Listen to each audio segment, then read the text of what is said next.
Good morning, everybody. Welcome to Penn Vicarage on this Tuesday morning. Lovely to see you, and thank you, as always, for joining us for our Bible reflection today. And today we begin the new book of the Bible. Yesterday we finished the book of Genesis, and today we begin the new book of Exodus, which picks up the story. So let's get straight into it. Exodus and chapter 1. These are the names of the sons of Israel who came to Egypt with Jacob, each with his household: Reuben, Simeon, Levi and Judah, Issachar, Zebulun and Benjamin, Dan and Naphtali, Gad and Asher. The total number of people born to Jacob was 70. Joseph was already in Egypt. Then Joseph died and all his brothers and that whole generation. But the Israelites were fruitful and prolific. They multiplied and grew exceedingly strong, so that the land was filled with them. Now a new king arose over Egypt, who did not know Joseph. He said to his people, "Look, the Israelite people are more numerous and more powerful than we. Come, let us deal shrewdly with them, or they will increase and, in the event of war, join our enemies and fight against us and escape from the land." Therefore, they set taskmasters over them to oppress them with forced labour. They built supply cities, Pithom and Ramesses for Pharaoh. But the more they were oppressed, the more they multiplied and spread, so that the Egyptians came to dread the Israelites. The Egyptians became ruthless in imposing tasks on the Israelites and made their lives bitter with hard service and in mortar and brick and in every kind of field labour. They were ruthless in all the tasks that they imposed on them. The king of Egypt said to the Hebrew midwives, one of whom was named Shiphrah and the other Puah, "When you act as midwives to the Hebrew women and see them on the birth stool, if it's a boy, kill him. But if it's a girl, she shall live." But the midwives feared God and did not do as the king of Egypt commanded them, but they let the boys live. So the king of Egypt summoned the midwives and said to them, "Why have you done this and allowed the boys to live?" The midwives said to Pharaoh, "Because the Hebrew women are not like the Egyptian women, for they are vigorous and give birth before the midwife comes to them." So God dealt well with the midwives, and the people multiplied and became very strong. And because the midwives feared God and he gave them families. Then Pharaoh commanded all his people, "Every boy that's born to the Hebrews you shall throw into the Nile, but you shall let every girl live." And this is the word of the Lord. Thanks be to God. Okay, I'm going to show you the book of Exodus. It's just as exciting. The book of Genesis is fantastic. It's good stuff. You'll enjoy it. Right, three things to say from this morning's reading in particular. Firstly, although we're beginning a new book this morning, the Bible is very keen for us to know that it's picking up the same story. So, for example, verse 1 of chapter 1 in Hebrew actually begins with the word "and." You know, you always talk to school not to start sentences with the word "and." Well, in Hebrew it does here. So it's very much the word "and" implies that you're picking up the story from the book of Genesis, from the end of Genesis. It's very much an "and." It's a continuation. It's, if you like, a new chapter in the same story. Not just that, the genealogy, which is used in verse 1, is exactly the same as used in Genesis chapter 46. Again, using the same kind of words that we used in the book of Genesis. So what he's trying to show us here is that it's very much part of the same story. And the book of Genesis and the book of Exodus show us, if you like, the two main sides of God. That in Genesis you have God making the world, and in Exodus, we'll find out later, you have God saving his people. So he makes them in Genesis, he saves in Exodus. You might say he creates in Genesis, he redeems in Exodus. So it's two parts of the same story, of the same God here. And Exodus is very much picking up the same story of the same God who creates and redeems. He makes and he saves. So the first thing very much he wants to see here is that Genesis is very much part of the same story of Genesis. So we're picking up the same story from yesterday. And of course, it's the five first books of the Bible: the Torah, the Pentateuch, Genesis, Exodus, Leviticus, Numbers, and Deuteronomy. But especially these two in particular, the word "and" kind of sticks them together.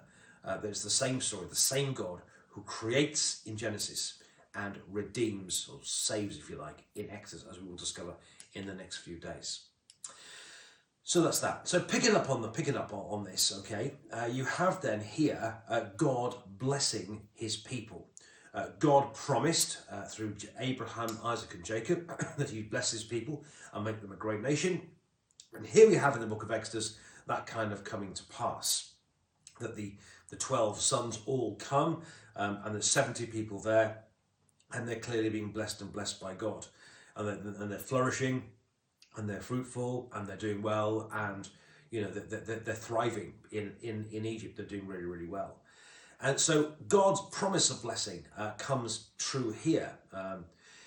But I think it's worth also remembering that blessing becomes a threat to the people, to the king of Egypt. Bear in mind that the previous king of Egypt, the previous Pharaoh, who'd been there when Joseph had been alive, had recognized that Joseph had power, had the presence of God and the power of God, and could interpret dreams and could manage well and all that type of stuff. He recognized what a great guy Joseph was. But he tells at the beginning that a new Pharaoh came along, and of course Joseph has died as well, who didn't know Pharaoh. So we now have a new person who doesn't recognise the gifts of God's people and so on. And instead of seeing them as a blessing, as did the previous Pharaoh in Genesis, this new guy instead sees them as a threat.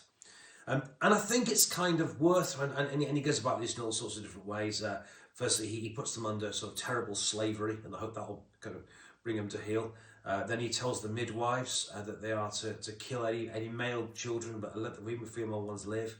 And of course, at the end, it gets so extreme that he says, look, any male child is to be thrown into the Nile, is to be drowned at birth. So you can kind of see what kind of a threat this is. And I suppose, in a sense, we need to recognise that we can enjoy God's blessing, but the way God blesses us is not always well received by other people. Other people do see our blessing, the blessing that God gives us in Jesus and so on, as a threat to others. And I've always said that, we can enjoy our faith in God and faith in Jesus, but we shouldn't always necessarily expect everyone to appreciate it. And here, God's people are being blessed by God, but Pharaoh, the new Pharaoh here, clearly sees this as a threat, and carries out these kind of genocide, really, infanticide, if you like, that kind of goes on here. So, firstly, you've got the Exodus is very much the same story as Genesis. He makes in Genesis, he saves in Exodus. Okay, that's the same story, the same God, the two sides of the same God that come all the way through the whole Bible and through our through today, that God makes us and God saves us. Second, you have that God blesses his people, but that not everyone sees it as happy about it. And people quite often, like some rulers do today, who persecute the Christian church.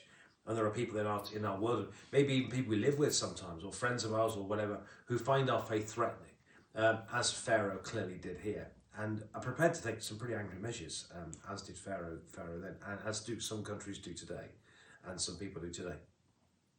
So that's the second thing. The third thing is, though, that even through the persecution, it's quite clear that God is in it. That yes, Pharaoh did persecute his people here. Yes, he did. But actually, he was in it. That even though they were enslaved, it almost reads like the more they were enslaved, the more they flourished, and the more they grew, the bigger they became. It's like the harsher they were treated, the more they flourished. It always reads like here. And I want to say three cheers also to the very brave midwives who didn't do what Pharaoh told them to do and kill babies at birth. Maybe they'd signed the Hippocratic Oath or something, I don't know. But they're very, very brave, and they take their lives in their hands, and they refuse to do. They refuse to kill the little boys when they're born. And so God saves them. And it says here that the midwives feared God, which means that they were prepared to act courageously. And of course, at the end, even though there were some children were thrown into the Nile, incidentally using a thine which was of water, which is supposed to give life, turn an instrument of life into an instrument of death, which is they were doing here.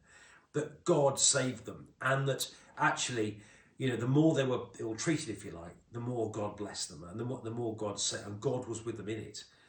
And I think we can remember also, somebody asked me the other day, what do I do when people are horrible to me about my faith and so on? Well, I think there's many answers to that. But through this, even through the persecution that they felt, it's quite clear that God is with them, that God is walking with them, that God is blessing them. And even though they're being treated badly, actually, God is with them in it. And it's difficult sometimes, but when we have hard times, we need to know that God's with us too. Sometimes it's hard to see it at the time, and so on. We can wonder, God, what are you doing? Or why, God, why? Or how long, oh Lord? And absolutely, and it's right that we say these things to God, but it's quite clear that even though when these people are having a hard time, actually God was with them. And God was blessing them, and they were flourishing, and they were doing well, and we do today.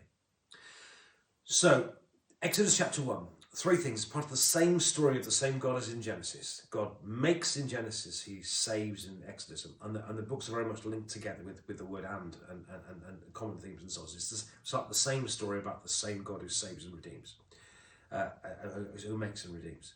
Secondly, to say that actually that God blessed his people, but sometimes the people perceive our blessing as a threat, and Pharaoh did, and some people do today too. But thirdly, to know that even through it, even when times are tough, especially when times are tough, God is with us, and God is with them, and may you know God with you, blessing you this day too. My friends, thank you for watching. More tomorrow. Hope you have a lovely day. Thank you for watching. As I have a good day. Do please, as always, I would say, do push the share button at the bottom. Share this message with your friends or the